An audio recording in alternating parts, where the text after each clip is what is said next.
حدیث نمبر 3480۔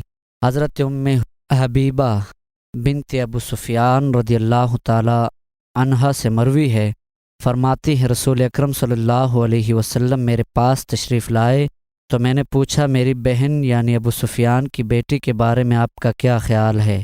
آپ نے فرمایا میں کیا کروں؟ میں نے کہا اس سے نکاح کر لیں۔ آپ نے پوچھا کیا تم اس بات کو پسند کرتی ہو؟ میں نے کہا میں آپ کو چھوڑنا نہیں چاہتی، لیکن میں چاہتی ہوں کہ خیر میں میری بہن بھی شریک ہو جائے۔ آپ نے فرمایا وہ میرے لیے حلال نہیں۔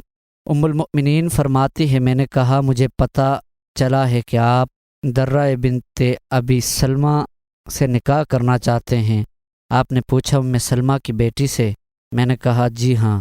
آپ نے فرمایا اگر وہ میری گود میں پرورش نہ پاتی پھر بھی وہ میرے لیے حلال نہ تھی، وہ میری رضائی بھتیجی ہیں۔ مجھے اس کے باپ کو حضرت صویبہ نے دودھ پلایا، پس تم اپنی بیٹیوں اور بہنوں کو مجھ پر پیش نہ کرو۔